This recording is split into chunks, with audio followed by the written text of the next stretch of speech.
Hey, welcome back, everybody. Happy Tuesday. Hopefully, we're having a wonderful day out there so far, and things are starting to get going. And I've been talking about this for about a week or so. I told you, I think the very end of August into that first week of September, we'll start to see the tropics pick back up. And sure enough, that's exactly what's happening with some of our models here. Really starting to latch onto the idea of a tropical wave forming into either a depression, a storm, or potentially even a hurricane here within the next 7 to 10 days. And unfortunately, there will be some land in the path of this, this could be one that we're tracking for a while here because this is still way out in the Atlantic and probably won't even get to the Antilles for about a week or so.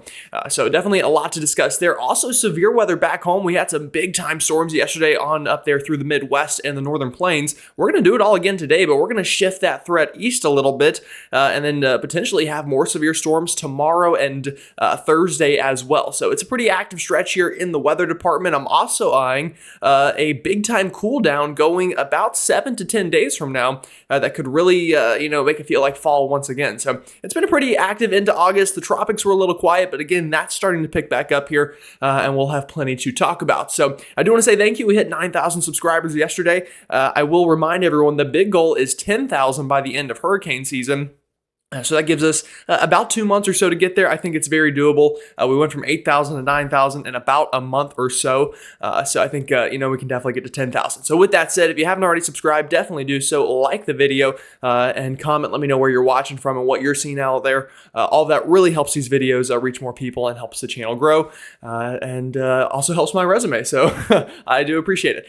With all that said, though, let's go ahead and jump on into things because, again, we do have a pretty active scene out there. And we'll start again in the tropics like we've been doing the past couple videos. Recently, though, this segment has been kind of a quick kind of breeze through, but again, with what we're seeing in the models, specifically with this area I have circled on the map, we could see, the tropics portion of these videos become a little bit longer here in the future. So again, this kind of area that I have circled on the map doesn't look very exciting right now. It's not even an invest, but it is officially an area to watch. And I mentioned that in yesterday's video. I said, I think sometime, yesterday I said, I think sometime during the day, Monday, we would see that upgrade from nothing on the map to something. And sure enough, that's exactly what we got. Now, again, not very impressive right now on satellite. And really, that's the only thing that we have in the Atlantic to watch right now. But notice behind it, another pretty feisty wave here working off the coast of Africa. So we're getting towards peak hurricane season, and I would expect things to pick up with that transition into the peak part of the season.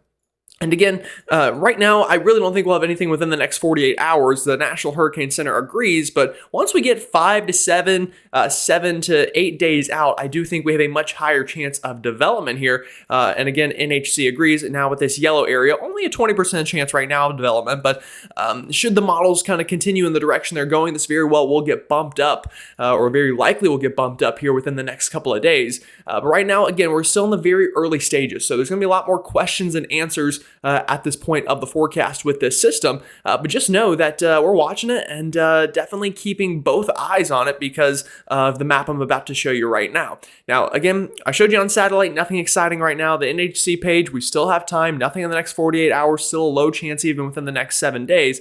But once we get on the latter end of that 7 days, I really do expect things to pick up a little bit here. And this goes out about 10 days or so. These are the latest GFS ensemble members. And when I say latest, I mean these just ran basically at the time I'm recording this. And you'll notice a very pretty good signal here. Now, the GFS has about 21 members or so in it.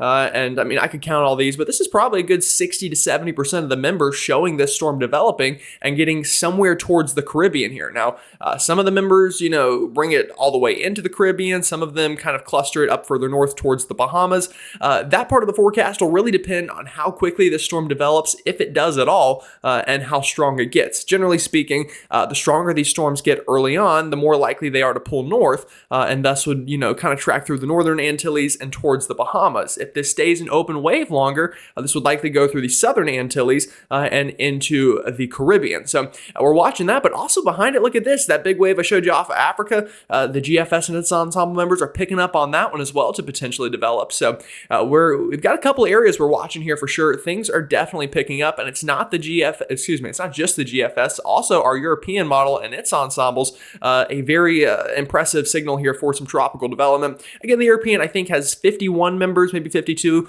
Either way, about double, a little more than double what the GFS has. But I'd say odds-wise, this is pretty similar to the GFS upon development chances.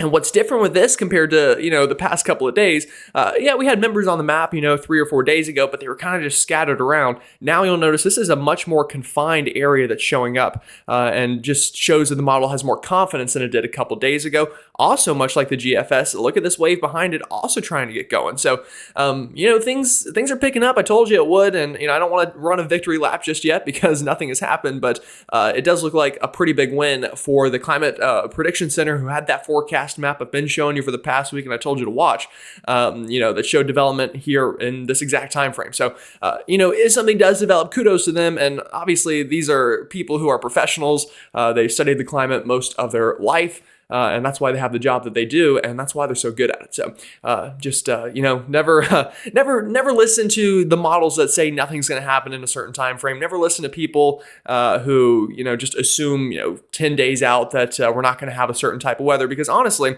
the models just change so much in that 7 to 10 day range. It's best to just kind of look at the overall pattern and see if conditions would be ripe, and then forecast off of that in the longer run. So that's enough of that soapbox, though. Let's go ahead and take a look at some models. So again, those were the ensembles. If we take a look at some operational runs, all of the models I show you, I'm going to start on Sunday afternoon. So this is kind of towards the end of this week, and in all of them, you will notice show basically nothing, but that is expected. Again, if we see development with this storm system, it's probably going to be in about 5 to 7 days. So this coming Sunday through early next week, again through the first couple days of September, would probably be the most likely time frame. But the GFS here is the model that I would say is the least excited right now, operational run wise. In fact, if I just move this ahead, you're probably wondering, well, where's the storm system?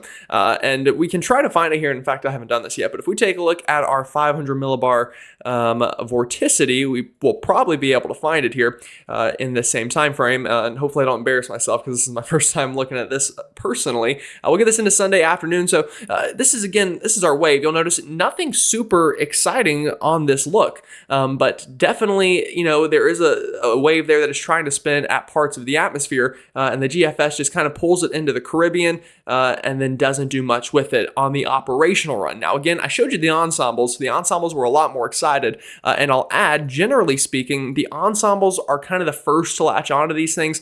And if you're doing this from a forecasting or a forecaster's perspective, if you're forecasting a tropical system, you want to see the ensembles catch on before the deterministic runs, because generally the deterministic models a lot of times kind of just go out on their own way and form some crazy things. But if the ensembles have a strong signal, then you kind of wait a couple days or so for the operational runs to begin to latch on. And that's kind of the phase that we're in with this one, and we're starting to get there. If we take a look at the European, a little bit more excited than the GFS. Here's that wave again on Sunday. Still not fully closed off, still not a tropical storm, definitely not a hurricane by any means, but does begin to strengthen a little bit here.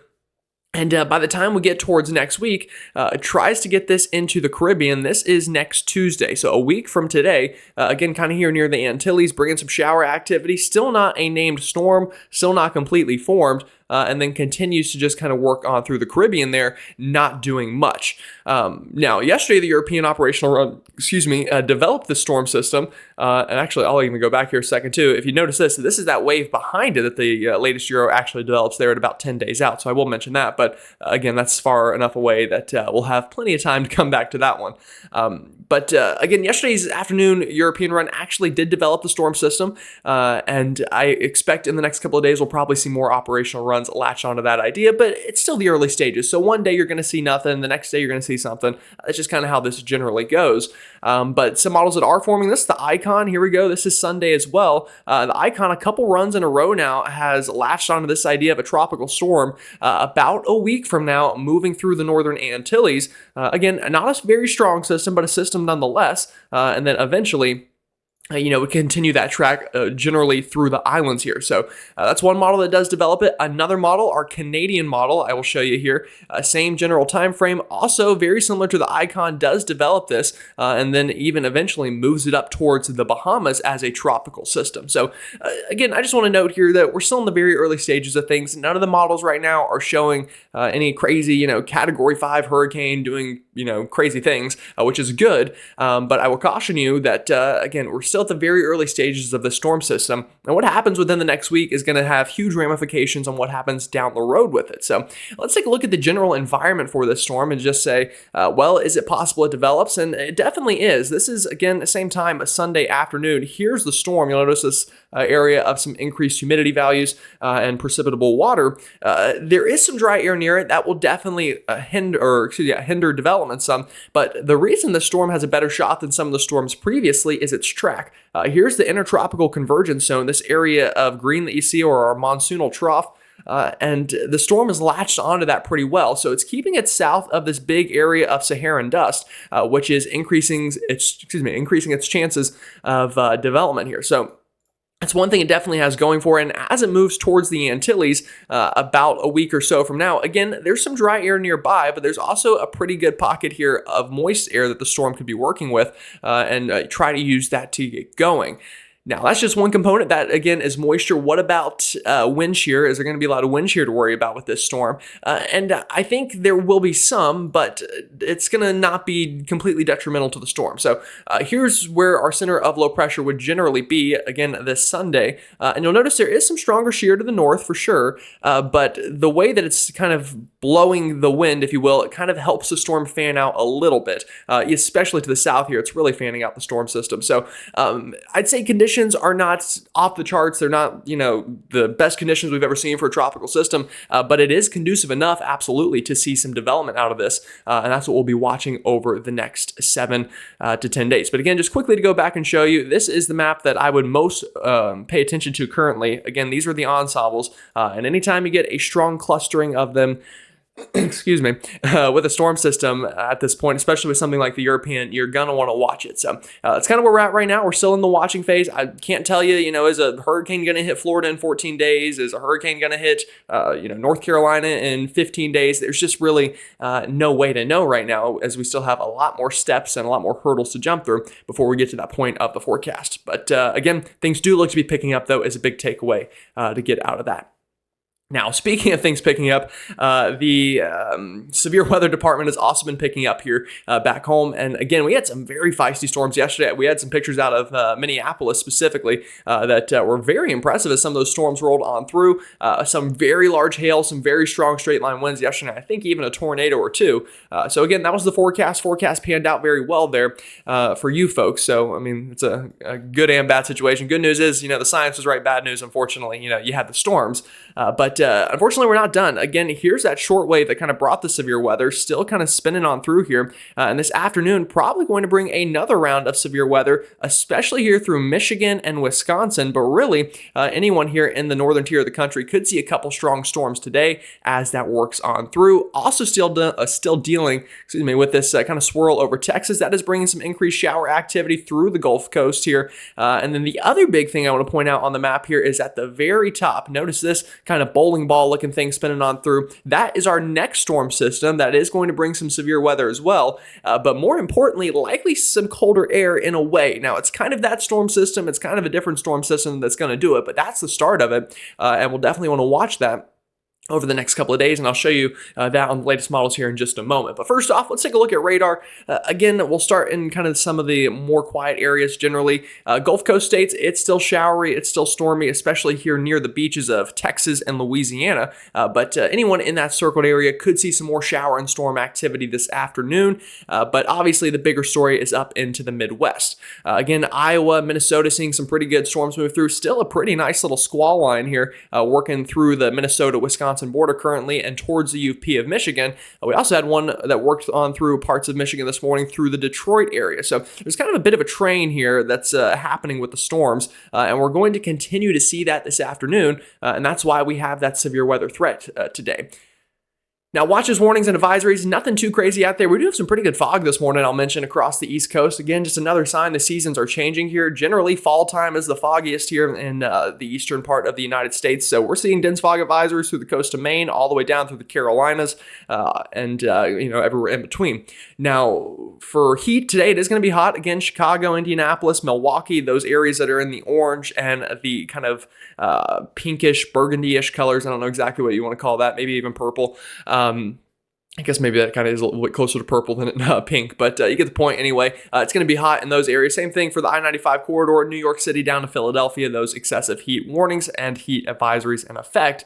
But the bigger thing, I think, today is going to be severe weather. Again, slight risk up for basically the entire thumb of Michigan through much of the Great Lakes region, through Chicago, northern Indiana, Ohio, and into the Erie, Pennsylvania area. Could see some strong storms, but again, don't let your guard down. Anywhere that is in that darker green on the map could see a storm or two this afternoon that gets strong to severe, and we'll absolutely want to watch out for that, including an isolated tornado threat here through Wisconsin and Michigan. Now, not a very high tornado threat today. Wind and hail will be the bigger threats, but again, a tornado or two is very possible in this region. So with that said, let's go ahead and break it down for you a little bit, and we will look at our latest model guidance here. Now, again, this morning we've had a couple complexes of storms work on through. This model is not handling it very well, I'll be completely honest with you. Actually, you know what we can do? We'll move to the latest one just since we're not going that far out anyway. So again, not handling it perfect, but generally you get the idea. We are going to continue to see these complexes of storms work through Wisconsin this afternoon. So, you know, expected to be a little bit higher coverage than this probably. But by the time we get later into this afternoon and evening, we'll see a couple more areas of storms begin to form here in that slight risk. And again, bring that threat of strong straight line winds, some large hail, and a tornado or two not out of the question. And into this evening as well, and into the overnight, you'll notice some storm coverage begins to expand a little bit. But I think the big question will just be how widespread is storm coverage this afternoon. This model isn't super excited about it, but I think a better map to show you here would be our updraft helicity. Again, just you get the general idea. Now, when I show this map, this does not mean that all these areas are going to see a tornado. This just simply means where do we have rotating updrafts or more supercellular-like characteristics to our storms. And again, a big theme here would be through portions of Wisconsin and Michigan here throughout the day today. And again, that would be through this afternoon and through this evening, and then even into the overnight hours. So not off-the-chart numbers here, probably not as bad as yesterday, but still important enough to note. And again, this could just be the start of it, because I think tomorrow, we're going to do it again. Another slight risk here through really the entire state of Pennsylvania, D.C., Baltimore, New York City, all of New Jersey. Going to be a stormy day tomorrow. And even south of there, that marginal risk spreads through Virginia and all the way back towards portions of the Ozarks, but also behind it, another area to watch, kind of that avocado-shaped part of the map there through the Dakotas. That's due to that second storm system I mentioned earlier that's swinging on through the Pacific Northwest currently. So kind of a 1-2 punch tomorrow for our Wednesday. Then we get to Thursday and a couple marginal risks again from that one storm system, or excuse me, I guess the second storm system. And then the first one could bring a marginal risk here through portions of North Carolina, Virginia, and South Carolina, where we could see a couple strong storms with some strong straight line winds and maybe some hail as well. So that's kind of the latest on the severe weather map. Let me zoom in out a little bit here and show you the eastern half of the country as a whole over the next 48 hours or so. And I'm going to start on this afternoon again, just to show you. So again, if you're in the Gulf Coast states, you can definitely expect a chance for some showers here in that region throughout the day today. It's been that way for the past week. It's nothing really new. Also, for my viewers up into Canada here through Toronto, Montreal, and into Quebec, a pretty good area of storms working on through for you folks as well. So definitely watching out for that. Some severe weather could be possible there.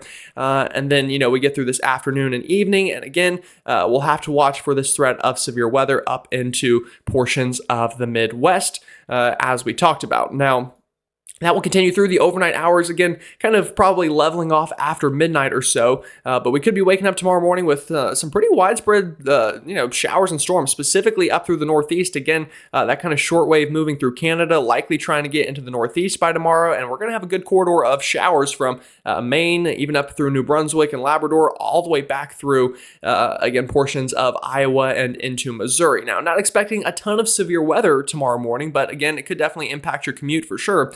And then we get into our Wednesday afternoon here, and you'll notice we get more showers and storms to try to form here in that threat area. So again, anywhere kind of through the Ohio River Valley into the Mid-Atlantic could see some strong storms for our Wednesday afternoon, as I showed you earlier on the Storm Prediction Center map. Then this gets us into overnight Wednesday and into Thursday, as far out as this model goes. In fact, I'll also mention, because I forgot to, we get into Wednesday afternoon, and also look up here at the Dakotas. Again, more showers and storms forming there along that new trough that kind of begins to dig on down and could bring some severe weather. So that's the latest here in the severe weather department. Let's take a look at kind of what's on the horizon here in the medium to long run. So we'll start this out Wednesday afternoon, and a couple things to note here. A big old ridge here along the east. That's going to continue to warm things up. It's going to start to feel like summer again. In fact, it already is for many of us. But again, notice this kind of bowling ball trough of sorts over portions of Montana. This is Wednesday afternoon. Again, that's going to spark severe weather over the Dakotas on Wednesday. But as we move this ahead, eventually that's going to kind of scoot up into Canada,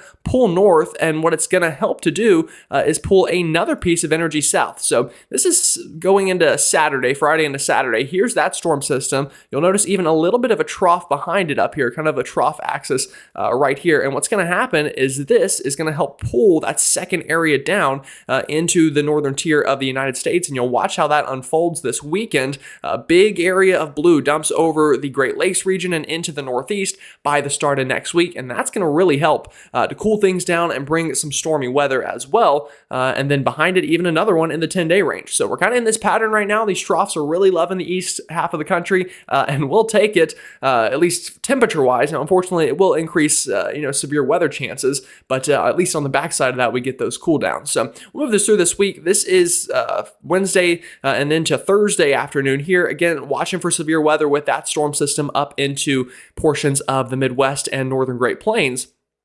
But also, as we get through this weekend, notice how this kind of sets up as a bit of a cold front. Now, the main low pressure is all the way up here near the Hudson Bay of Canada, but this cold front stretching all the way down, and again, bringing some cooler air behind it for next week. Again, though, storm chances will increase in front of that for many of us through the Ohio River Valley, the southeast, the northeast, the mid-Atlantic, through much of this coming weekend, which we'll have to watch for. I know a lot of college football games this weekend. Hopefully, we're not raining any of those out, but unfortunately, cannot guarantee it. And then we get towards the start of next week, and the fun time starts, I guess. Here's big high pressure. You'll notice setting up shop, bringing cooler air with it. But there are some signs that to the south of this, we could have some tropical moisture that tries to kind of ride along that high pressure on the southern tier. And this is almost a perfect setup for a winter storm in the southeast, funnily enough. Here through the first week of September, but unfortunately, it's obviously not going to be cold enough for any snow, but we could have some very chilly, wet days next week through portions of the Carolinas, Virginia. We could have some cold air damming, and I mean, to be honest, we really could not get a better setup for winter for a winter storm here. We got perfect cold air advection here. We've got low pressure forming along the Gulf, and then, this is really a perfect recipe for a paste bomb of snow. Again, though, it's September, so we're not going to get that. We could, though, get some very cold rain, at least for September standards. I mean, we could only have highs in the 50s and 60s in some places with just some widespread rainfall. But before we get there, if that happens, it's going to be hot. So this week, a lot of red on the map. I'm just going to breeze on through it. A lot of red. But we get towards this weekend, and you'll notice some blues start to take back over a little bit in some isolated spots as some afternoon storms pick up ahead of that front. And then eventually that front swings on through to start next week, and we get some blue to return. And this is what I'm talking about. When I say we could have some really cold days next week, this is next Wednesday. I mean, we've got 25 degrees below what we should be this time of year. If I just take a sounding here through portions of Virginia, high temperatures only near 60 and a lot of rain falling. So again, we'll watch that. That could be quite the fall treat here. Not so much of a trick maybe for September, at least to get through the first week here. But yeah, a lot to watch. We've got severe weather. We've got a big cool down, stormy weather. The tropics are picking back up. A lot to discuss here this week as we move ahead. And it's full steam ahead, I think, through much of the month. So with that said, I appreciate y'all tuning in. Again, if you haven't already subscribed, definitely do so. Like the video, comment, let me know where you're watching from. Have a great, safe rest of your Tuesday. Keep an eye to the sky, and I'll see you all tomorrow.